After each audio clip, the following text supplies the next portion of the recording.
Dari masjid, Bu. Iya, iya. Oke, saya di sini Isa jam 7, jadi 15 menit jeda buat Wafi mungkin apa imam dulu kan di musola deket rumah ya kan. Jadi menyesuaikan dengan kondisi azan Isya. Oke ya guys, kita mulai dulu siapa tadi? Anggi, abis Anggi Wafi ya. Abis Anggi Wafi, abis Wafi Nisa. Terus Syadan terakhir ya, Mas Syadan. Terakhir ya, oke. Oke ya guys, boleh dimulai. Jadi, oh iya, rencana tadi saya ulang lagi ya, karena Syadan Wafi baru kelihatan. Mungkin tadi udah join, cuman Wafi baru kelihatan. Jadi saya izin update, hari Senin itu rencananya kan jadwal kita kan hari Kamis ya.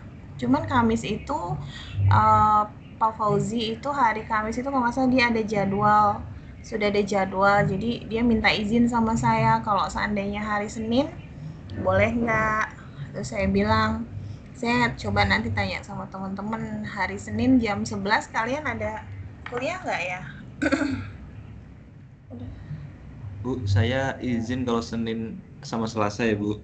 Soalnya ada Baitul Arkom, Bu. Oh, Beto Arkom tuh apa ya? Eh Kalau di UMJ kan wajib ikut, Bu, yang ininya. Oh, Nah, saya itu kebagian yang Senin Selasa. Jadi jadwalnya itu Jumat, Sabtu ini sama Senin Selasa.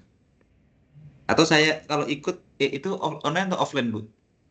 offline sih. Jadi nanti kayak Offline. ada walau alam ya, nanti install software apa enggak, saya nggak tahu ya.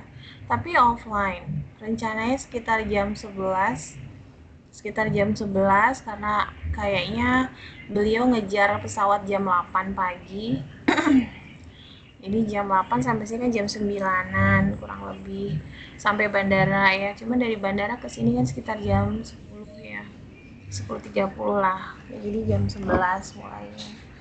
Cuma eh, apa sih selain Wafi siapa lagi?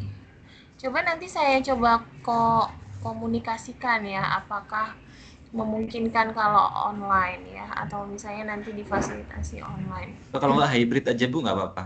Soalnya saya nginep, Bu, Senin Selasa. Oh iya. Iya. Oke, boleh. Kalau yang lain ada jadwal mata kuliah lain atau ada jadwal yang lain nggak hari Senin besok? Ada nggak? Anggi ada acara nggak Anggi? Senin. Eh, Kayaknya ada Bu, tapi nanti saya menyesuaikan waktu juga. Nanti coba saya nyicil juga ke sana. Karena besok kita ada visiting profesor 3 orang Bu, dari Palestina sama Malaysia. Ada apa? Ada visiting profesor dari Oh, Palestina 1, dari Malaysia 2. Jadi harus dikawal gitu. Tapi nanti saya atur waktu Bu, harus kelas insya Allah sesuaikan Bu. kalau Mas Yaden gimana? Yang FIBA udah selesai belum Mas? Tiba udah selesai, Bu. FIBA? Lamemba, Bu, yang belum. Sama Mbak ya? Iya September ya.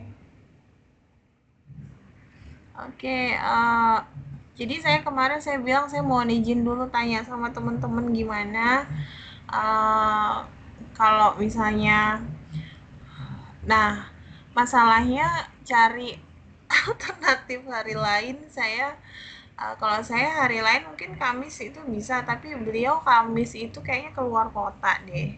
Jadinya saya cuma bisa dapat alternatif tanggal 8. Jadi tanggal 8 nah terus eh mungkin nanti saya coba fasilitasi online ya buat yang nggak bisa hadir ya, karena bertabrakan dengan jadwal karena ya memang jadwal kita hari Kamis sih gitu, sorry ya, mohon maaf sebelumnya. Nah mungkin itu. Nah terus ini ada Iconits ya, Prof Imam bikin Iconits, saya nggak tahu ada apa. Tiba-tiba dimasukin di grup ada Iconits ya, jadi mungkin mau ada conference ya, cuman detailsnya kayak gimana saya belum tahu, mungkin baru bisa dibicarakan besok. Oke, tanpa memperlama-lama lagi karena kita sudah malam ya, Wafi harus ngisi pengajian juga kan habis ini. Eh, kita mulai ya, Bismillahirrahmanirrahim. yang presentasi pertama itu tadi Anggi, silakan Anggi untuk presentasi. Oke, baik, terima kasih. Saya izin share screen. Sudah nampak belum, Ibu dan teman-teman? Sedang OTW kayaknya. Belum muncul. Belum nampak Anggi. Belum ya? Nah, ini udah. Oke, sudah ya, Bu dan teman-teman? Baik, bismillahirrahmanirrahim. Assalamualaikum warahmatullahi wabarakatuh. Baik, Ibu dan teman-teman semua. Jadi di sini saya izin untuk sedikit sharing terkait artikel yang saya dapatkan ya. Saya peroleh dari jurnal yang dikirim di My Class. Jadi topik yang saya dapatkan adalah kaitannya tentang sekam padi ya. Jadi sekam padi atau rice husk di sini yang dari karya dari Angie Tatania et al. Ya. Jadi kurang lebih 3-4 orang Bu kalau nggak salah di sini yang menulis paper ini. Oke, kemudian teman-teman semua dan Ibu, jadi pada malam hari ini ada beberapa hal yang ingin saya sharing. Kemudian yang saya rangkum di dalam beberapa outline. Yang pertama nanti introduction-nya, kemudian metodologinya, result and discussion-nya, conclusion dan thesis of the article-nya seperti apa nanti sesuai dengan arahan yang ada di My Class tersebut. Oke, Ibu dan teman-teman semua. Jadi izinkan saya mulai dari bagaimana filosofi lahirnya, bagaimana perkembangan dari budidaya padi ya, terutama di dunia. Nah, sebenarnya kalau mengacu kepada suara saya jelas nggak Bu? Jelas sih. Oke. Jadi kalau kita mengacu kepada sejarahnya teman-teman semua dan Ibu, jadi budaya padi ini dimulai kurang lebih hampir 10.000 tahun yang lalu ya, dan menariknya itu dimulai di berbagai wilayah di Asia ya, salah satunya Indonesia, dan menjadi tanaman terbesar kedua setelah tanaman gandum teman-teman semua. Nah, selain itu tidak hanya di Asia. Jadi tanaman padi ini kemudian berekspansi kemudian ke negara-negara lain, termasuk salah satunya negara Kolombia ya. Kalau kita lihat dari data yang saya peroleh di paper ini, jadi pada tahun 2013 dan tahun 2013, Kolombia sendiri menduduki peringkat ke-22 negara dengan penghasil beras tertinggi. Ini merupakan sebuah pencapaian yang luar biasa kalau kita lihat dari rasio-rasio daripada negara-negara lain. Nah, berapa sih sebenarnya produksi padi rata-rata per tahun yang ada di Kolombia, yaitu hampir 2,71 juta ton per tahun yang diperoleh atau yang diproduksi oleh negara Kolombia. Sehingga dengan hal ini menempatkan negara ini menjadi negara ke-22 sebagai produsen atau produksi tertinggi di negara-negara di dunia. Kemudian selain itu, pada tahun 2019, Kolombia ini mempunyai luas panen padi yaitu kurang lebih 518.000 hektar atau meningkat 12% di tahun 2020, yaitu mencapai 580.000 hektar. Nah, ini ada peningkatan jadi dari 2019 ke tahun 2020. Nah, kemudian dengan adanya hal tersebut, otomatis secara multiplier-nya berefek kepada pangsa pasar mereka, yaitu meningkat kurang lebih atau 40% ya dari sebelumnya begitu. Jadi ada peningkatan 40% efek dari perluasan lahan tanaman padi, luas panen padi mereka. Nah, selain itu Ibu dan teman-teman semua, nah produksi kalau kita lihat di sini di paper ini itu memberikan kita gambaran bagaimana sih sebenarnya proses dari produksi padi itu sendiri. Nah, di sini mungkin teman-teman sangat familiar, di mana negara kita sebagai negara agraris juga kan, sangat familiar dengan bagaimana proses terjadinya atau proses penggilingan terutama atau proses produksi padi ya, yaitu dimulai dari proses pemanenan, kemudian pengeringan dan pengupasan. Nah, uniknya di sini hal yang ingin dikaji lebih dalam oleh paper ini adalah terkait dengan pengupasannya. Kenapa? Jadi di bagian atau di langkah pengupasan inilah yang menjadi masalah di sini, yaitu langkah yang menghasilkan limbah terbanyak di sini di bagian pengupasan ini. Nah, oleh karena itu penting sekali untuk bagaimana produksi produksi beras ini harus betul-betul dioptimalkan, tidak hanya isinya saja, tapi bagaimana terkait dengan sekamnya ini. Jadi kalau kita mengacu di sini itu menyebabkan limbah terbanyak begitu daripada produksi tahap-tahapan produksi yang lain begitu teman-teman semua. Nah, kemudian di Kolombia sendiri, kalau kita berbicara yang tadi, residunya itu kurang lebih hampir 6 juta ton itu per tahun yang diproduksi oleh sekamnya saja. Jadi kurang lebih sangat tinggi, atau sekitar 20% dari total produksi padi itu sendiri. Nah, ini menjadi problem dan sebenarnya menjadi peluang bagi negara Kolombia kalau kita lihat di sini. Nah, Kolombia sendiri sekam tanam padi saat ini memiliki banyak kegunaan sebenarnya. Namun masih fokus kepada misalnya untuk peternakan unggas, perkebunan dan lain sebagainya, lebih fokus kepada hal-hal yang sifatnya masih konvensional begitu teman-teman dan ibu-ibu semua. Nah, sehingga pada paper ini itu menggunakan sebuah analisis yang namanya analisis siklus hidup. Nah, gimana analisis ini berguna? Kalau kita lihat di sini, analisis siklus hidup ini berguna untuk mengevaluasi produk sampingan dari industri beras tadi, yaitu sekam padi itu sendiri, yang mana ternyata sekam padi itu mempunyai sebuah semacam produksi energi lah ya. Di sini kalau kita lihat di sini energi listrik ya, yang melalui pirolisis sekam padi namanya, itu bisa menyuplai untuk bagaimana proses ya bisa dikatakan renewable energy lah seperti itu. Nah, namun kalau fokusnya sila di sini tidak fokus ke energi saja, namun fokus kepada bagaimana strategi ekonomi sirkularnya, ada reuse, reduce dan lain sebagainya, itu yang dimaksud di sini. Jadi tidak hanya fokus kepada energi, tapi juga fokus kepada bagaimana strategi ekonomi sirkular dari adanya pemanfaatan dari sekam padi ini sendiri.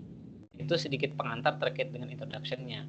Nah, Ibu dan teman-teman semua, jadi di dalam paper ini dia menggunakan dua metodologi secara pendekatan, yaitu kualitatif dan kuantitatif atau mixed method lah kita bisa bilang. Nah, di dalam metodologi ini ada beberapa step ya. Ada namanya step penentuan sifat psikokomia, kemudian ada mode penilaian energi, kemudian ada survei persepsi tanaman bioenergi, kemudian terakhir triple bottom line. Nah, ini triple bottom line ini untuk melihat tadi circular ekonomi tadi. Nah, kalau kita lihat penjelasannya lebih jauh, jadi penentuan sifat psikokomia ini atau dalam satu zat adalah proses identifikasi dan pengukuran karakteristik fisik dan kimia dari zat tersebut. Jadi misalnya kayak nitrogennya, organik karbonnya, silikanya dan abu dan sebagainya, itu dan pH terutama itu ditentukan di dalam tahapan ini. Nah, kemudian selanjutnya ada tahapan mode penilaian energi. Nah, mode ini sebenarnya inilah mode atau tahapan yang bagaimana penggunaan sistem adaptive model atau SAM itu digunakan. Di mana simulasi ini digunakan untuk memvalidasi dan mengumpulkan simulasi informasi. Nah, pada hakikatnya SAM simulasi adalah software ya, atau dari teknologi ekonomi yang didesain oleh salah satu lembaga energi di dunia gitu. Nah, itu dari tahap kedua. Kemudian ada tahap ketiga dalam metodologinya, yaitu survei persepsi tanaman bioenergi. Jadi selain melihat dari karakteristik dalam bentuk zatnya dan dalam bentuk energi yang dihasilkan menggunakan SAM tadi, juga dalam metodologi ini makanya mixed method tadi ingin melihat bagaimana semacam sudut pandang, opini, atau bagaimana sejauh ini sikap atau wawasan masyarakat terkait dengan tanaman bioenergi yang diteliti pada topik ini, yaitu bagaimana ingin melihat pemahaman masyarakat tentang sumber energi terbaru khususnya yang menghasilkan biofuel seperti ini atau sekam padi itu sendiri. Nah, kemudian step terakhir dalam metodologi itu triple bottom line atau 3 garis bawah semacam itu. Jadi metode ini dirancang oleh salah satu ilmuwan namanya John Elkington pada tahun 1998. Jadi sebenarnya fungsi dari pendekatan ini ya itu lebih kepada bagaimana ingin mengukur ya kinerja dari sebuah sumber daya yang tidak hanya menghasilkan energi tapi juga menghasilkan sebuah nilai-nilai ekonomi, baik itu investasi dan nilai saham dan lain sebagainya. Jadi ada semacam nilai-nilai add value lah semacam itu teman-teman semua. Nah, itu dari penekanan dari triple bottom line untuk melihat circle ekonominya. Tidak hanya ekonomi tapi ekonomi, sosial dan lingkungannya. Jadi ada 3 sektor yang dikaji menggunakan metode itu. Nah, kemudian adapun hasil dari kajian yang saya peroleh ini adalah yang pertama yaitu Sekam Padi Tolima ini nama daerah yang ada di Kolombia itu ya milik kandungan silika yang tinggi. Nah, itu berdampak negatif apabila tidak diberlakukan perlakuan khusus. Nah, oleh karena itu adanya sifat psikokomia ini digunakan untuk bagaimana yang tadinya energi negatif dapat diubah menjadi sebuah energi biomasa menggunakan metode ini begitu. Nah, kemudian selain itu yang tadi kedua terkait dengan mode penilaian energi. Nah, perilaku energik dalam sekam padi tadi adalah yang dilakukan melakukan proses pembakaran tadi menggunakan simulator SAM itu ingin melihat bagaimana sih semacam kontribusi atau power yang diberikan oleh sekam padi itu sendiri kepada energi listrik semacam itu. Nah, kemudian hasil selanjutnya dari menggunakan metode persepsi tadi. Nah, berdasarkan validasi yang demografi yang dihasilkan, di sini menunjukkan ada 30 responden ya. 30 orang yang dimintai terkait dengan pemahamannya begitu, di mana 10 orang merupakan pekerja langsung atau kurang lebih 33,33% ya. 10 orangnya juga petani dan 10 orangnya masyarakat sipil. Nah, hasilnya menunjukkan bahwa 50 hasilnya oke. Nah, ternyata menghasilkan bahwa 56,7% itu adalah laki-laki yang respondennya maksudnya dan sisanya sekitar 43,40% itulah perempuan. Nah, di mana hasil yang diperoleh adalah bahwa ternyata pemahaman masyarakat tentang sekam padi itu lebih kepada pupuk. Jadi pembuatan pupuk yang paling tinggi. Jadi masyarakat masih memiliki persepsi yang konvensional lebih tinggi begitu. Jadi masih jarang yang menggunakan itu bisa menjadi semacam bahan biomasa dan bahan bakar lainnya begitu. Jadi persepsinya bisa menjadi bahan pupuk. Jadi masih sifatnya konvensional pemahaman masyarakat di sana. Nah, kemudian yang terakhir menggunakan triple bottom line tadi. Nah, ini beberapa hasil dari riset mereka menunjukkan bahwa sebenarnya tadi tidak hanya menunjukkan energi saja dari sekam padi itu, tapi memberikan sebuah impact di dalam berbagai sektor. Ada lingkungan, kemudian ada ekonomi, ada sosial. Nah, kalau kita lihat di sini lingkungan itu misalnya kayak clean energy, waste recovery, kemudian waste management. Nah, itu salah satu bagaimana kontribusi yang harusnya bisa diberikan dengan adanya pemanfaatan sekam padi itu. Nah, kalau dari segi sosial sebagainya ada semacam hal-hal seperti entrepreneurship, bahkan jadi bisa digunakan sebagai sebuah produk usaha begitu. Dan terakhir ada ekonomi, misalnya bisa meningkatkan produk demand dari sekam padi itu sendiri, kemudian project financing dan lain sebagainya. Ini merupakan beberapa manfaat kalau betul-betul dioptimalisasi dari sekam padi yang ada begitu. Nah, kemudian selanjutnya adalah kesimpulannya. Jadi sekam padi ini pada dasarnya adalah mempunyai semacam kekayaan unsur hara ya, baik makro maupun mikro yang ada di dalam kandungan padi sendiri sebenarnya, yaitu salah satunya misalnya mempunyai biopolimer solusi dan mikronutrien utama, misalnya silika atau silikon dioksida di sini. Jadi artinya apa? Sebenarnya sekam padi ini pada intinya teman-teman semua tidak hanya digunakan sebagai semacam sisa dari beras itu sendiri. Pada intinya sebenarnya dia bisa menjadi sebuah produk yang bisa untuk energi, lingkungan, bahkan untuk sosial juga di masyarakat. Nah, itu sedikit kesimpulannya. Kemudian kritik atau kelebihan dari artikel ini apa? Oke. Yang pertama adalah artikel ini menggunakan analisis fisikokomia tadi, yang mana dapat memberikan pemahaman tentang sifat-sifat yang ada dalam sekam padi itu sendiri, khususnya di daerah Tolima ini. Nah, kemudian ada SEM simulator, jadi bagaimana penggunaan SEM ini mampu memberikan kita semacam evaluasi terkait energi, kemudian proses pembakaran dan lain sebagainya. Kemudian yang terakhir adalah ada evaluation evasion, yaitu bagaimana tadi menggunakan pembakaran, kemudian ada validasi demografi yang menggunakan persepsi tadi. Jadi untuk mengukur dalam konteks sosial itu dan ekonomi sejauh mana masyarakat penggunaan sekam padi di daerah itu atau di Kolima di negara Kolombia. Nah, kemudian adapun kritik dari artikel ini, yang pertama adalah ya, hasil SEM-nya tidak menunjukkan angka-angka yang eksplisit begitu, artinya mudah memahami pembaca-pembaca yang awam begitu penggunaan SEM simulatornya. Kemudian yang kedua adalah adanya pendekatan siklus analisis siklus hidup ini tidak detail begitu, memberikan sebuah alat ukur yang semacam ambang begitu, berapa sebenarnya siklus hidup ataupun semacam dampak lingkungan ya secara keseluruhan yang dibahas selanjutnya lebih jauh maksudnya. Kemudian dari sisi keterbatasan demografis, jadi memang kalau mungkin kita tahunya bahwa 30% itu 30 responden itu sebagai ambang normal, namun ternyata itu tidak menunjukkan sebenarnya gambaran lebih detail gitu loh. Apakah sebarannya hanya tadi yang hanya 10 petani dan lain sebagainya, terlalu sedikit lah responden yang digunakan dalam kajian ini. Oke. Nah, itu mungkin sedikit review yang saya peroleh dari paper-paper yang saya baca. Ibu dan teman-teman semua, monggo mungkin itu dulu, mungkin ada pertanyaan dan kritik dan sebagainya, silakan. Sekian, wassalamualaikum warahmatullahi wabarakatuh.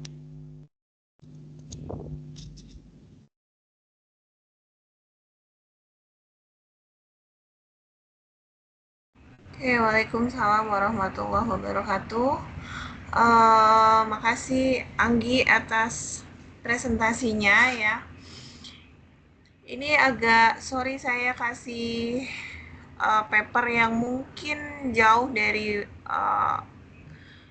background teman-teman ya, tapi ini saya pikir bermanfaat untuk bisa punya sudut pandang yang baru ya tentang bagaimana mengembangkan sumber daya pertanian ya kan. Nah ini dengan model yang sudah disampaikan oleh Anggi ya. Kira-kira ada yang mau bertanya atau berdiskusi dengan Anggi? Silahkan, saya persilahkan. Ada yang mau memberikan memantik acara diskusi ini? Silahkan. Nah, jadi LCA ini adalah salah satu metode analisis ya yang digunakan kebanyakan teman-teman dari lingkungan, biasanya pakai teknik lingkungan ya, atau teknik sipil dan lingkungan, biasanya dia juga pakai kayak gini. Nah ini berdasarkan daur hidup atau proses produksi dari suatu sumber daya. Nah kita ingin mengetahui, nah jadi setiap proses atau setiap siklus itu kita membuat ya ingin mengetahui bagaimana dampak dari setiap rantai produksi, setiap siklus produksi itu ya, untuk bisa menghasilkan sumber daya yang berkelanjutan seperti itu. Nah, ada yang mau berdiskusi yang menarik ya dari yang sudah disampaikan oleh Anggi. Nah, Anggi, kalau dari yang Anggi baca ya terkait dengan paper tersebut, kira-kira pendekatan apa yang belum dikaji oleh peneliti sehingga mungkin kalau bagi orang pertanian mungkin bisa terbayang ya, tetapi mungkin kalau bagi orang lain yang ingin juga mengetahui lebih mendalam ini, kira-kira kajian apa yang mungkin perlu ditambahkan mungkin ya sehingga akan memperkaya paper tersebut. Oke, Bu. Oke, terima kasih atas ini ya pertanyaannya. Jadi sebenarnya kalau kita mengacu tadi ya kepada terutama yang LCA itu ya, analisis siklus hidup itu, sebenarnya terutama penggunaan triple bottom line itu pada intinya kalau saya memahami sejauh ini itu sangat komprehensif. Akan tetapi sebenarnya kalau dari sisi saya melihatnya itu masih kurang detail Ibu menjelaskan dalam konteks kontribusinya baik dalam konteks ekonomi, lingkungan, dan apalagi sosial ya tadi. Itu yang pertama. Kedua, terkait apakah ada semacam pendekatan ya, saat yang kalau saya ada adalah terkait integrasi Bu. Artinya apa? Saya belum melihat adanya integrasi antara pemerintah, petani, dan masyarakat, dan terutama ya media itu sendiri ada, atau sering kita dengar namanya itu pentahelik itu Bu. Jadi integrasi dengan beberapa sistem itu belum berjalan saya melihat di sana. Jadi ada semacam swastanisasi itu berjalan sendiri, pemerintah bilang tidak ada bentuk integrasi yang memayungi masyarakat petani gitu. Jadi ibaratnya konsep ini akhirnya berhenti di sana. Contohnya tadi masyarakat hanya memahami bahwa sekam padi itu bisa gunakan untuk pemupukan saja, misalnya abunya dan lain sebagainya. Tapi belum ada integrasi saya melihat Bu antara pemerintah, petani dan masyarakat, khususnya yang menjadi petani itu. Jadi integrasi petaheliknya itu belum berjalan di sana saya lihat gitu sih.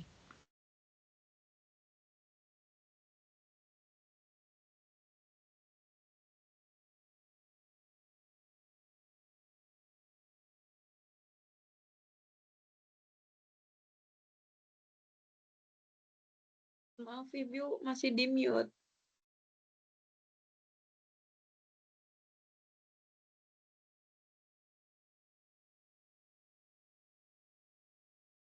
Mute, Maaf, Bu. Bu Desi masih di mute, Mute. Bu.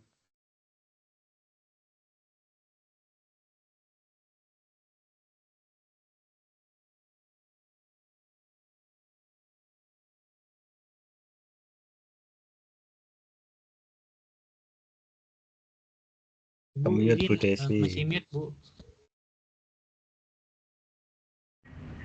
Sorry. Oke, jadi apa? Makasih ya Anggi. Memang ya ini terlalu teknis ya, terlalu teknis bagi kita yang backgroundnya ekonomi, mungkin bisa mengaitkan ya, kayak mengaitkan LCA ini dalam sudut pandang yang misalnya tadi pentahelix. Pentahelix itu deh, jadi ada bagaimana supaya ada keberlanjutan ya, misalnya untuk pengelolaan sumber daya tadi ya kan. Uh, Misalnya pentahelix itu kan berarti ada 5 ya, 5 berarti government ya kan, terus sama itu mungkin pengelolaannya ya, pengelolanya kemudian masyarakat, kemudian mungkin swasta, investor ya kan, akademik ya kan, universitas dan mungkin NGO seperti itu. Nah, kita dari teman-teman economics bisa supaya ini bisa lebih menarik, mengaitkannya dari sisi itu ya, bagaimana pengelolaannya supaya sustain, supaya berkelanjutan. Nah, kita bukan orang teknik kan, jadi saya bilang LCA itu nggak apa-apa kita pelajari. LCA itu biasanya digunakan oleh teman-teman teknik sipil lingkungan atau teknik lingkungan gitu ya, karena dia ingin mengetahui berapa setiap proses. Jadi setiap prinsipnya kalau di LCA itu setiap siklus, setiap proses itu dia akan menghasilkan buangan ya. Nah, kita dari sudut pandang ekonomi gitu kan, itu melihatnya mungkin itu akan terlalu teknik, kayak misalnya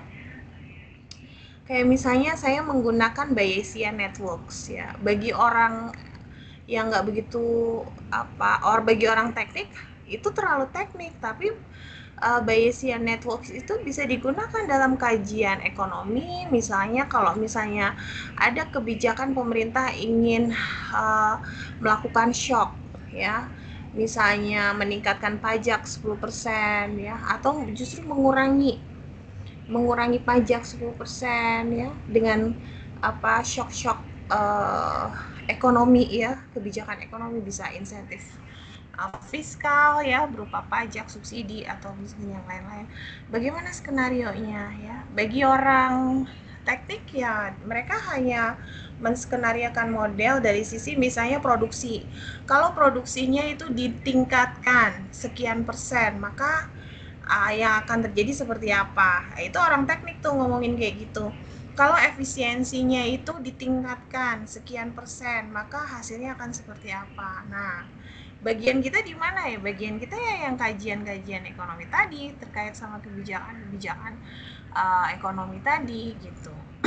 Nah, jadi wawasan tentang LCA itu bukan wabil khusus untuk teman-teman lingkungan ya, teknik lingkungan, wabil khusus untuk teman-teman teknik lingkungan, sipil lingkungan ya, tapi kita juga bisa, tetapi dengan kajian yang lebih ke ekonomi kayak gitu. Tadi kajiannya ditambah apa? Ya pentahelix tadi ya, bisa. Nah, oke, makasih Anggi. Setelah itu mungkin Wafi ya, karena Wafi mau ngisi pengajian, habis ini saya kasih kesempatan duluan.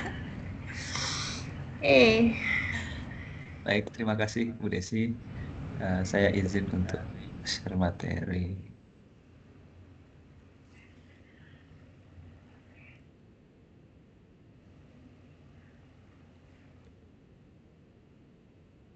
Kelihatan nggak Bu? Kelihatan lebih gede sayanya Bu ya? Iya. Bentar Bu. Oh, bentar Bu. Oh itu. Aduh, terlalu kecil Bu ya? Ya, Kok oke bisa sih? lah, masih oke lah kelihatan. Bentar Bu, Tadi saya kan di ganti zoom ya. modenya aja Bu. Abe. Biar beda sama yang lain Bu. Iya.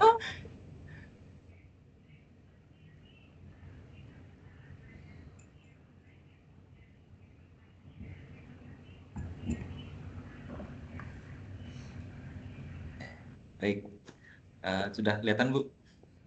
Sudah. Baik, terima kasih Bu Desi dan juga teman-teman yang saya hormati. Jadi pada kali ini saya ingin menyampaikan gitu hasil dari review singkat tentang paper yang berjudul Urban Climate Resilient in Africa, Review of Nature-Based Solution in Africa Cities Adaptation Plans. Paper ini ditulis oleh Razak Kiribow, Sintayehu Jene dan teman-teman gitu ya. Nah, kurang lebihnya paper ini itu membahas terkait dengan urbanisasi cepat yang terjadi di daerah Afrika gitu. Nah,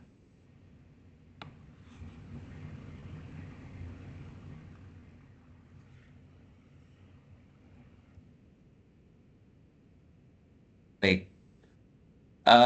Urbanisasi cepat yang terjadi di Afrika itu menyebabkan pemerintah itu harus mempunyai pola yang apa namanya yang baik gitu ya dalam pelayanan tata kota, yaitu diantaranya adalah dalam artikel ini nanti akan membahas terkait dengan keadaan ataupun kondisi di Afrika yang membutuhkan modifikasi dalam penataan kotanya gitu. Karena kita juga melihat kondisi iklim di mana di Afrika itu juga sangat tergantung dengan ini Bu ya. Apa namanya? Kemampuan mereka untuk beradaptasi gitu. Karena kan kondisi tanahnya yang sangat panas, kemudian mungkin hutannya juga tidak tidak sebanyak di benua yang lain gitu. Makanya pemerintah harus melakukan adaptasi yaitu memakai nature based solution. Nah, saya itu nggak tahu arti arti sebenarnya nature based solution Bu ya. Tapi kalau menurut yang saya cari gitu, jadi solusinya berbasis alam gitu. Jadi mengadaptasi apa yang kemudian dipraktikkan oleh alam untuk dipraktikkan dalam penataan sebuah kota maupun daerah yang ada. Baik. Kemudian latar belakang dari penelitian ini itu pertama adalah ingin melihat urbanisasi cepat yang terjadi di Afrika gitu. Karena menurut data itu kota-kota di Afrika itu sangat rentan terhadap efek perubahan iklim meskipun kontribusi mereka terhadap gas rumah kaca itu sangat kecil. Namun faktor seperti pertumbuhan kota yang cepat, kepadatan penduduk, kemudian perencanaan kota yang tidak baik itu sangat memperburuk terhadap kerentanan ini gitu. Karena kalau kita lihat data itu kan di Afrika juga daerah kotanya dengan daerah apa yang non kota itu kan sangat jomplang. Jadi mereka menumpuk di kota untuk mendapatkan kehidupan yang lebih baik mungkin. Nah, kemudian eh, kondisi di Afrika itu saat ini itu hanya sekitar 27,7% negara-negara di Afrika yang telah mengimplementasikan NBS gitu ataupun Nature Based Solution gitu dengan ada 119 proyek yang berfokus pada berbagai sektor seperti air, pertanian, hutan, habitat pesisir seperti laut. Namun di daerah pedesaan itu kurang gitu. Nah, oleh karena itu apa dalam paper ini ingin membahas hal tersebut gitu. Kemudian tujuannya adalah untuk mengkaji solusi penataan kota itu terhadap kota-kota di Afrika menggunakan nature based solution, konsep nature based solution. Baik. Nah, jadi dalam paper ini juga menyampaikan bahwa manfaat NBS itu selain untuk penataan, itu juga ingin melihat bagaimana lingkungan itu memiliki fungsi. Aduh, sebentar, Bu. Laptop saya kok mati, Bu? Ya, mungkin baterainya. Ya, Bu, sebentar, Bu.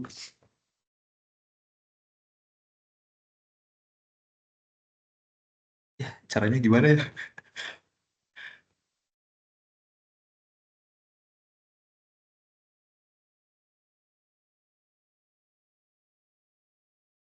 Baterainya masih, bro.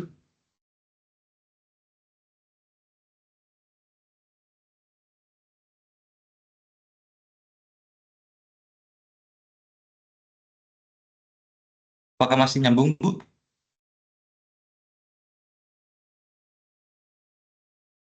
Masih Mas, lanjutin aja. Masih Enggak, bisa. sebentar. Laptop saya mati, nggak kelihatan, Bu. Nggak kelihatan ya. Ini saya kirim ininya, Bu. Laptopnya blank, Bu. Mati. Mungkin dia lelah Mas. Coba di mati laptopnya kenapa ya? Nggak tahu, Bu. Ini saya kirim ke grup yang ME, Bu, buat bukti, Bu. Ini laptopnya nggak bisa diapa-apain, Bu. Ya Allah. Nggak kelihatan apa-apa. Ya udah di ini dulu Wafi dimajuin dulu, di cancel dulu ya Wafi ya, Mas Wafi Ya, di Bu, ya, Bu. cancel Saya nyusul ya. ya, Bu. Ini saya coba restart laptopnya, nanti mungkin teman yang lain yang presentasi, Bu. Oke, Nisa ya. Ya, Bu, saya izin matiin laptop dulu ya, Bu. Oke, aman. Nisa ya. Oke, Bu.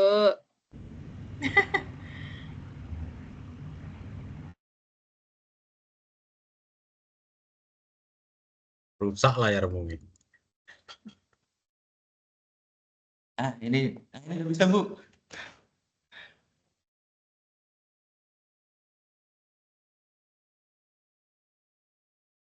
Bu, ini udah bisa. Ini udah lanjut ini ya. Bisa, Bu ya. Oke, lanjut aja.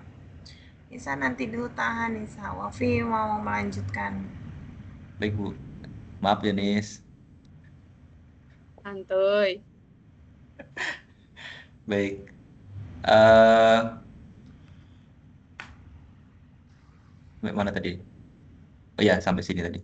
Jadi manfaat NBS itu untuk menyoroti masalah lingkungan. Nah, ini juga menjadi salah satu goals yang ingin dicapai, yaitu tentang penerapan Sustainable Development Goal atau SDGs terhadap penerapan penataan kota. Nah, NBS ini dianggap telah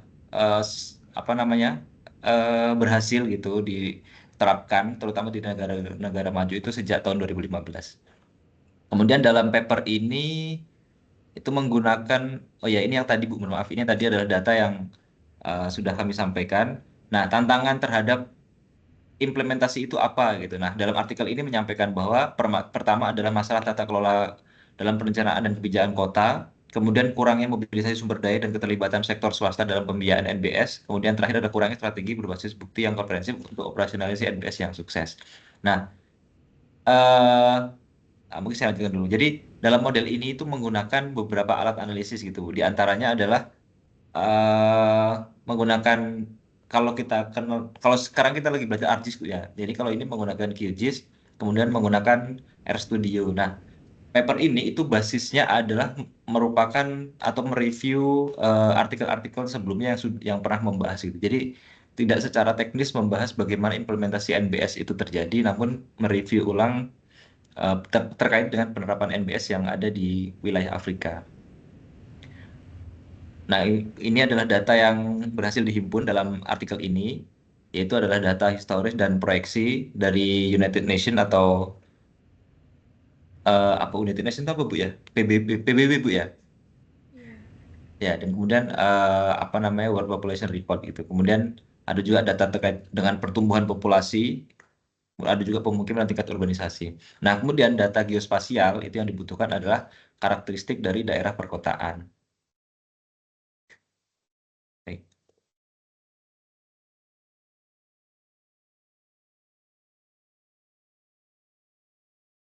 Ini kok hilang punya saya, Bu?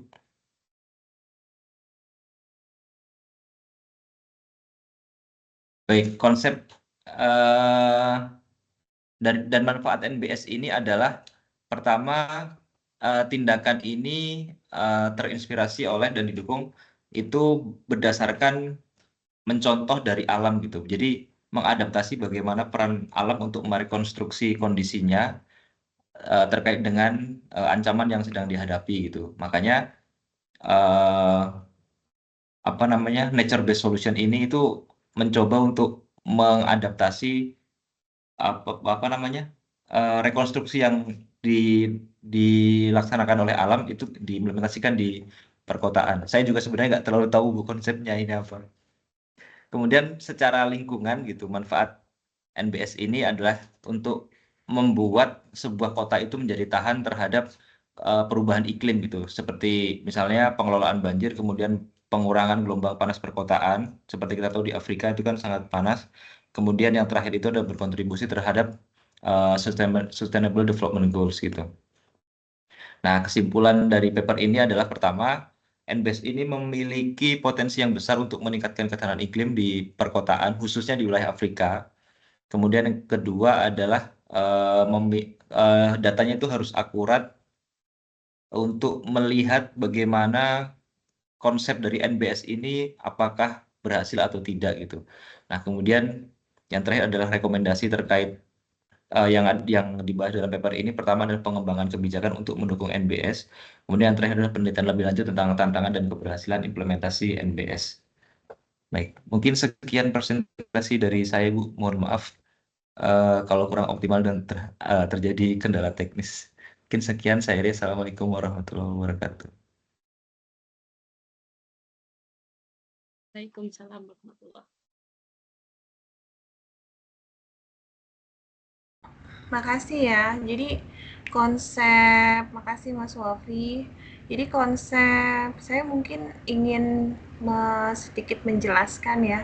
Konsep yang tadi paper yang disampaikan oleh Mas Wafi itu adalah tentang isu bagaimana kota itu dia resilience ya, kayak misalnya resilient city ya, kota yang tahan terhadap perubahan iklim.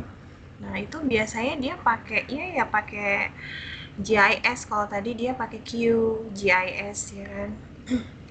Nah, jadi kalau misalnya teman-teman sedang mengambil GIS itu, dia kegunaannya ya selain untuk misalnya memetakan sumber daya, juga bisa melakukan skenario kayak misalnya bagaimana kota itu dia bisa rentan ya. Jadi kayak banjir itu kan jadi konsep kerentanan itu kita sepertinya manusia sudah bisa menerima gitu ya, tidak lagi berdebat kenapa banjir datang, kenapa harus banjir, kenapa harus longsor, tapi kemudian perspektifnya adalah kita menerima ya bencana alam itu ada ya, karena ada banjir, ada longsor, ada perubahan iklim ya. Nah, tapi kemudian bagaimana caranya supaya suatu kota ya, tadi tentang konsepnya kan tentang urban ya kan,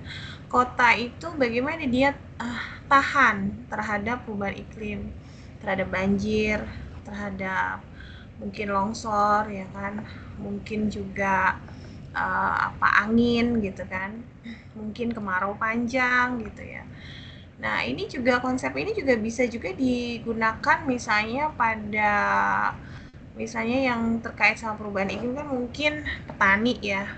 Bagaimana petani itu dia bisa resilient terhadap perubahan iklim. Nah, jadi nanti dimodelkan dengan pakai GIS ya, dia pakai QGIS. Nah, supaya kota itu dia resilient, tangguh. Nah, itu bagaimana caranya?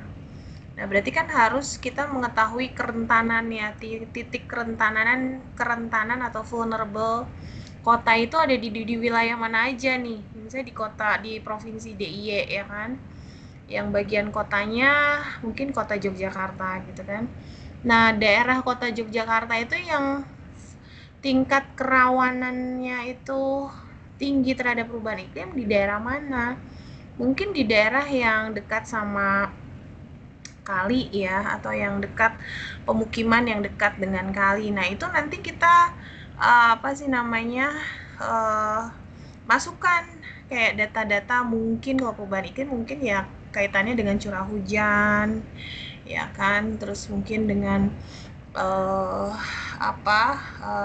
tinggi permukaan air kayak gitu ya, atau mungkin dengan kelembapan udara kayak gitu. Nah, itu biasanya orang-orang geodesi ya kan.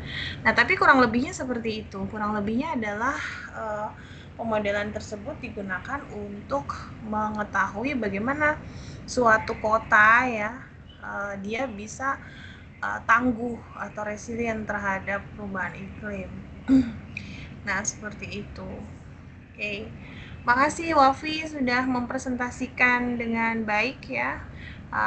Teman-teman sudah mengambil mata kuliah GIS, jadi bisa diekspor, dimanfaatkan, terutama yang punya ketertarikan dengan informasi spasial ya. Ini bisa di ini juga kalau nggak salah pakai RStudio ya kan, dia pakai selain pakai QGIS dia pakai RStudio juga.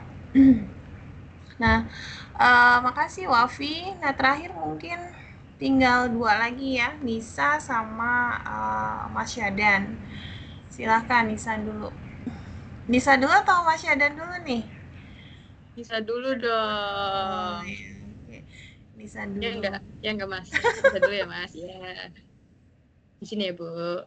Ya, silahkan.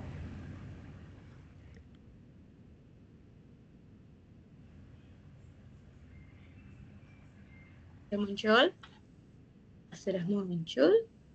PPT Nisa. Ya. Oke.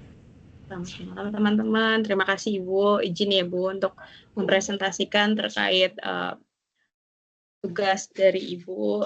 Di sini Nisa mengambil terkait Natural Resource Governance and Strategic Economic Research, the Perspective of Indonesian Raya Corporate dari Redikus Agus Trihatmoko dan Juvencius Sri Susilo. Di sini tuh penelitiannya itu membahas terkait bagaimana sumber daya alam dan ekonomi strategis dapat dikelola secara lebih efektif melalui pendekatan Indonesia Raya Corporate dan sistem ekonomi Mukharib. Nah, di sini tuh latar belakangnya itu membahas bagaimana pemikiran Indonesia Raya Corporate mengintegrasikan peran BUMN dan BUMD dalam pengelolaan sumber daya alam dan ekonomi strategis di Indonesia. Artikel ini berfokus pada pentingnya kolaborasi antar pemerintah dan BUMN atau BUMD untuk meningkatkan kesejahteraan rakyat dan memastikan pengelolaan sumber daya yang lebih efektif serta efisien. Nah, dan tujuannya itu untuk mengembangkan kerangka konseptual tentang tata kelola sumber daya alam dan sumber daya ekonomi strategis dari perspektif Indonesia Raya Corporate. Penelitian ini juga berupaya untuk menjelaskan dapat memperkuat manajemen perusahaan milik negara dan perusahaan milik daerah serta mendukung pembangunan ekonomi regional dan nasional.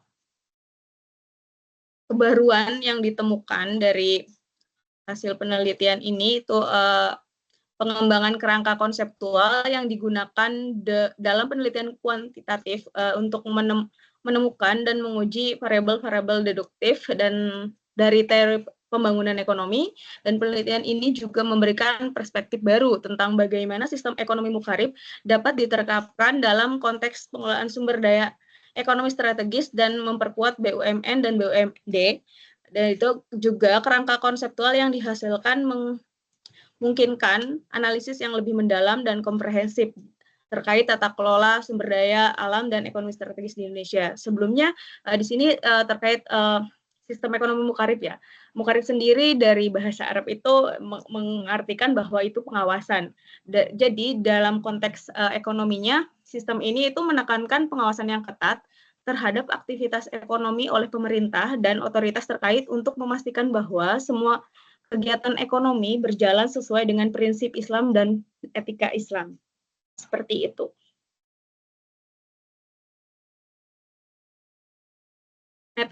Metodologinya itu yaitu kualitatif dan kuantitatif ya, sepertinya itu.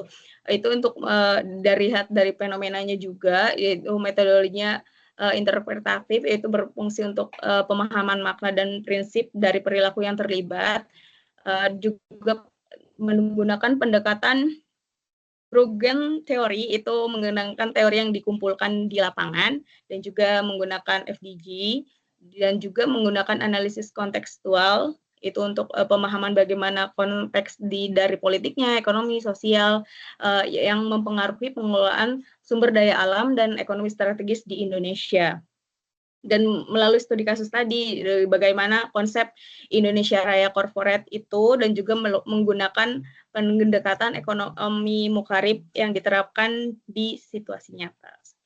Di hasil dari sini itu menghasilkan bahwa kerangka konseptual yang dihasilkan dibangun dari pendekatan kualitatif, yaitu kerangka ini memberikan peluang bagi penelitian kuantitatif untuk menemukan dan juga menguji variabel deduktif dari teori pembangunan. Yaitu penelitian ini juga menunjukkan bahwa pendekatan Indonesia Raya Corporate dan sistem ekonomi mukarib dapat diterapkan dan untuk memperkuat pengelolaan BUMN serta BUMD untuk mendukung pembangunan ekonomi regional maupun nasional. Dari kelebihannya itu pendekatan konseptual yang inovatif, yaitu penelitian ini memperkenalkan dan mengembangkan konsep IRI yang mengintegrasikan peran pemerintah daerah, BUMN, dan REO dalam pengelolaan sumber daya alam.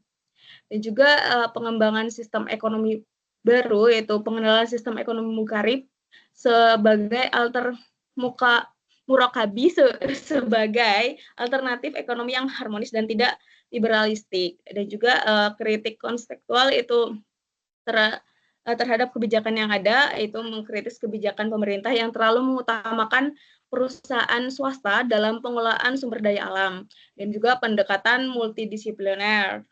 Itu penelitian menggabungkan beberapa disiplin ilmu seperti ekonomi, manajemen, lingkungan, kebijakan publik, itu untuk memberikan analisis yang komprehensif dan mendalam mengenai pengelolaan sumber daya alam dan ekonomi strategis, dan juga keterlibatan pemberdayaan masyarakat. Untuk kritiknya itu masih ada keterbatasan data empirisnya dan juga generasi yang terbatas, keterbatasan dalam pendekatan kualitatifnya, kurangnya uji validasi atau rehabilitas, dan juga fokusnya terlalu sempit hanya pada IRI dan Mukarabi, dan juga kurangnya pembahasan mengenai tantangan implementasinya. Kesimpulan yang dapat diambil itu secara keseluruhan penelitian ini memberikan kontribusi penting dalam pengembangan teori tata kelola sumber daya alam dan ekonomi strategis di Indonesia. Namun ada beberapa yang perlu diperbaiki seperti pengujian empiris yang lebih kuat dan pembahasan yang lebih mendalam mengenai tantangan implementasi di lapangannya seperti apa. Dan juga penelitian ini menawarkan kerangka kerja yang inovatif, tetapi memerlukan validasi lebih lanjut untuk memastikan penerapannya secara efektif di berbagai konteks. Seperti itu, Ibu. Baik, terima kasih.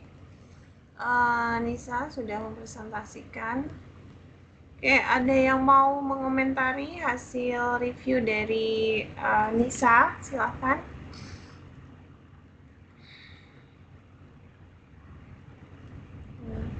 Nisa, mungkin saya coba pantik ya diskusinya. Nah, kalau dari yang Nisa tangkap ya setelah membaca, kira-kira kalau di Indonesia ya kajian yang bisa digunakan dengan metode tadi itu kira-kira yang bisa digunakan mungkin dari kajian ekonomi ya, itu kira-kira misalnya seperti apa Nisa? Dengan pendekatan metode atau model yang digunakan oleh penulis ya, itu kira-kira misalnya apa Nisa yang ada kaitannya dengan kajian ekonomi ya?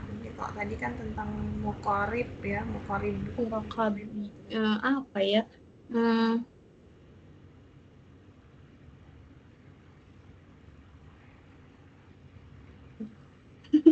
Di lembaga keuangan atau di penelitian tentang itu kira-kira bisa nggak ya misalnya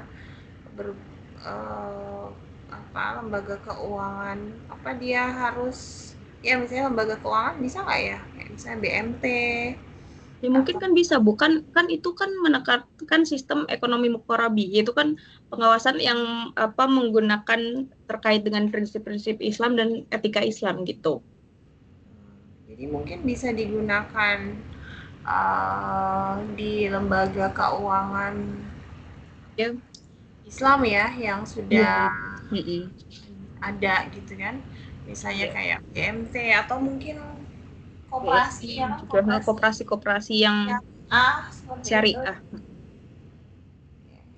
Oke, makasih Nisa atas Iya, reviewnya. Bu. Terima kasih kembali. Jadi Mas Syadan.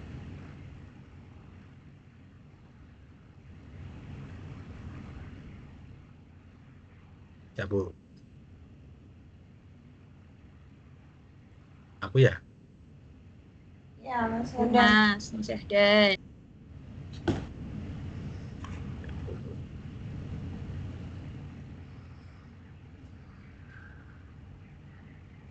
Terlihat ya, Bu. Ya, kelihatan. PPT-nya sederhana aja ya, Bu. Ya, sederhana. Silahkan, Mas. Jadi dalam paper yang saya dapat ini berjudul Large Biomass Reduction Effect on the Relative Role of Climate Fishing and Recruitment on Fish Population Dynamic. Kalau diterjemahkan, efek pengurangan biomasa besar pada peran relatif iklim, penangkapan ikan, dan rekrutmen terhadap dinamika populasi ikan. Jadi sebenarnya dalam paper itu saya agak bingung ya, Bu, karena pengertian-pengertian dalam kalimat-kalimatnya itu tidak terlalu dijelaskan. Seperti biomasa besar. Biomasa besar ini dalam papernya itu tidak disebutkan secara jelas apa ini biomasa, jadi saya harus nyari sendiri. Ternyata kalau dalam pengertian itu biomasa kan sisa-sisa makhluk hidup, Bu. Tapi dalam paper ini itu ternyata biomasa diartikan populasi ikan secara menyeluruh. Jadi paper ini membahas tentang ikan, Bu. Bahwa ikan itu adalah memiliki peran penting dalam ekosistem laut dan ekonomi global. Memahami dinamika populasi ikan sangat penting untuk pengelolaan perikanan yang berkelanjutan. Jadi dalam penelitian ini fokusnya itu ingin mengetahui perubahan biomasa ikan atau populasi ikan secara global di dunia itu setelah kolaps maupun sebelum kolaps populasi. Jadi nah dalam paper ini pun tidak dijelaskan, Bu. Kolapsnya itu tahun kapan tuh nggak ada. Jadi kolapsnya itu, jadi tahunnya itu tidak terlalu dijelaskan dalam paper ini. Cuman hanya menyebutkan 15 tahun setelah kolaps. Lalu serta bagaimana faktor-faktor seperti iklim, penangkapan ikan, dan rekrutmen mempengaruhinya. Nah, rekrutmen ini diartikan penambahan populasi ikan. Jadi bagaimana populasi ikan ini dipengaruhi oleh faktor-faktor seperti iklim, penangkapan ikan, dan rekrutmen mempengaruhinya. Model yang digunakan adalah regresi. Sebenarnya hanya regresi sederhana ya. Seperti dilihat dalam modelnya ini, modelnya cuma A plus B plus C plus D. Lalu data dari paper ini adalah data stok ikan, termasuk mortalitas penangkapan ikan, dan rekrutmen tersendiri. Lalu ada panjang umur dan laju pertumbuhannya, lalu suhu laut untuk mewakili variabilitas iklim. Lalu temuan dari paper ini yaitu menunjukkan bahwa dampak negatif penangkapan ikan terhadap biomasa berkurang setelah kolaps. Nah, ini gambarnya ya. Gambarnya pun sebenarnya saya juga kurang memahami ya, Bu. Nah, ini kolapsnya tuh nggak ada tahunnya. Jadi saya tidak bisa terlalu menjelaskan. Cuman kita lihat dalam gambar ini bahwa setelah kolaps dia grafiknya ada turunnya, beda dengan sebelum kolaps ya teman-teman. Nah, lalu ini mengindikasikan penangkapan ikan mungkin lebih dikelola secara efektif setelah kolaps. Selain itu tidak ada pola umum yang kuat ditemukan dalam efek suhu dan rekrutmen terhadap biomasa. Tetapi variabilitas lebih besar diamati pada spesies plagis dibandingkan dengan habitat lain. Lalu kritik untuk paper ini, model yang digunakan bersifat umum karena hanya menggunakan regresi, mungkin regresi berganda ya. Lalu sementara respon populasi ikan terhadap faktor-faktor eksternal dapat bervariasi, sehingga model spesifik untuk setiap stok ikan itu diperlukan. Ketergantungan pada data jangka panjang mungkin mengecualikan spesies atau wilayah dengan data yang tidak mencukupi. Studi ini berfokus pada pengaruh individu dari faktor eksternal, namun analisis interaksi antara faktor-faktor tersebut bisa memberikan pemahaman yang lebih mendalam. Kesimpulannya, penelitian ini menunjukkan pentingnya pengelolaan penangkapan ikan yang adaptif dan menyoroti dampak faktor eksternal terhadap dinamika populasi ikan. Temuan ini memiliki implikasi signifikan untuk strategi pengelolaan perikanan. Penelitian ini lebih lanjut diperlukan untuk mengembangkan model yang lebih spesifik dan memahami interaksi kompleks antara berbagai faktor yang mempengaruhi populasi ikan. Mungkin itu saja, Bu, presentasi dari saya. Oke, makasih ya Mas Syadan. Ini sebenarnya, sorry ini kamera saya tiba-tiba mati. Jadi nggak apa-apa ya, udah tak utek-utek tentunya mati. Jadi penelitian paper ini ya, paper tentang populasi ikan sama sebenarnya hampir sama seperti yang ingat nggak penelitiannya siapa kemarin, Claudia ya kan. Jadi yang saya tanya waktu itu gimana caranya ngitung ikan yang dia mobile, yang dia berpindah-pindah, ya kan, untuk mengetahui populasinya, apakah dia sudah dalam kategori kolaps ya kan, tadi kolaps, pengertiannya kolaps.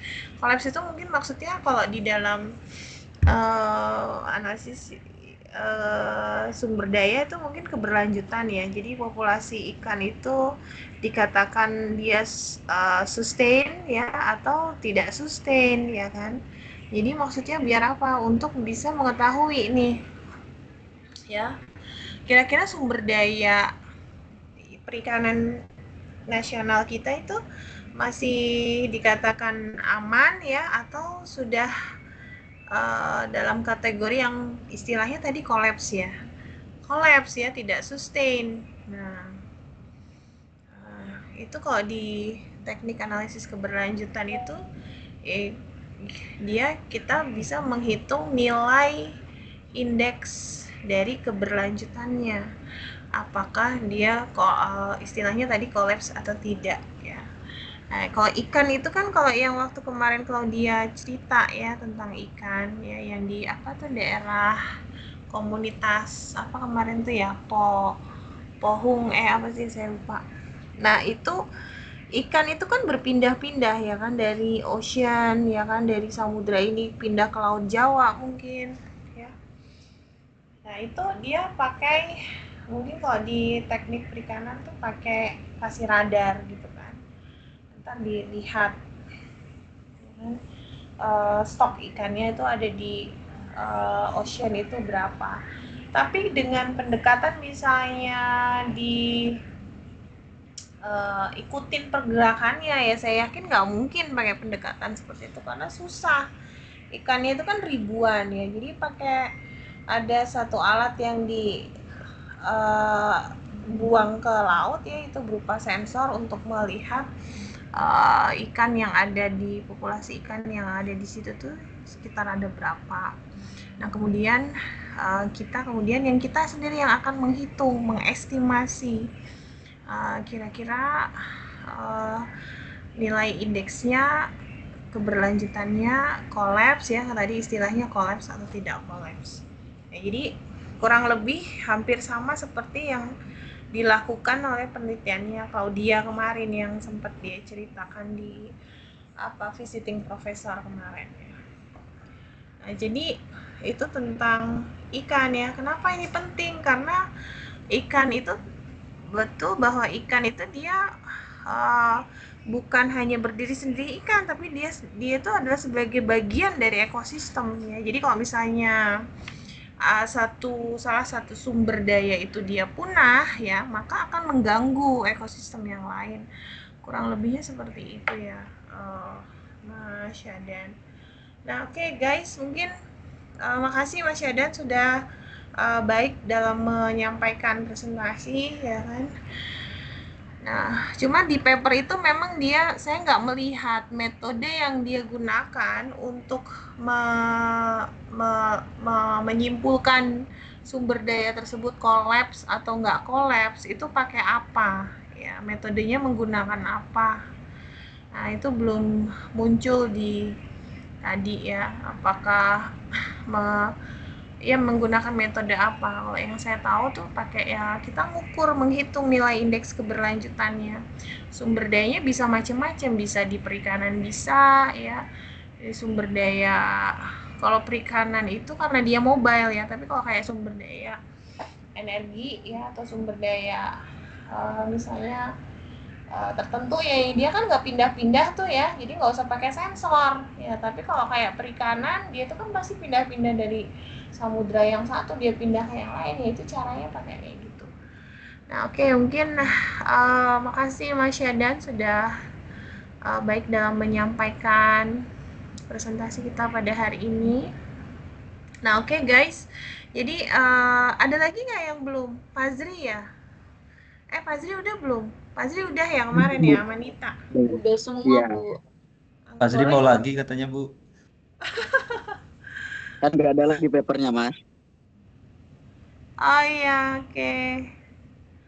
Oke ya, makasih semuanya. Nah, Ibu mungkin jadi hari Senin besok, insya Allah saya rencananya bulan Juli ini mau ada, karena bulan Agustus sudah mulai monef penelitian ya, yang hibah DRTPM kemarin saya dapat sama skema tesis ya. Jadi rencananya mungkin akhir Juli ini saya mau berangkat ke Bali dan Lombok. Jadi di bulan Juli awal ini saya mau menyelesaikan mata kuliah yang belum selesai ya, di tengah ya mungkin syaraf saya lagi agak kurang enak gitu ya. Jadi hari Senin besok mungkin saya mohon izin, mohon maaf atas ketidaknyamanannya. Hari Kamisnya itu tim teaching saya, Prof. Fauzi itu nggak bisa guys, karena dia sudah ada jadwal. Nah, sementara kalau akhir itu saya yang nggak bisa gitu ya. Jadi cari yang tengah-tengah ya. Jadi akhirnya disepakati tanggal 8 besok. Nah, cuma karena saya sadar betul ya, Senin besok tuh bukan jadwal kita. Jadi mungkin bagi yang tidak bisa hadir ya, nanti saya coba minta tolong Mas Syadan untuk difasilitasi untuk online ya. Jadi bagi yang ingin juga ikut ya di guest lecture ya, yang dilakukan hari Senin besok jam 11, insya Allah kita mungkin sampai kurang lebih jam 2-an ya, insya Allah selesai.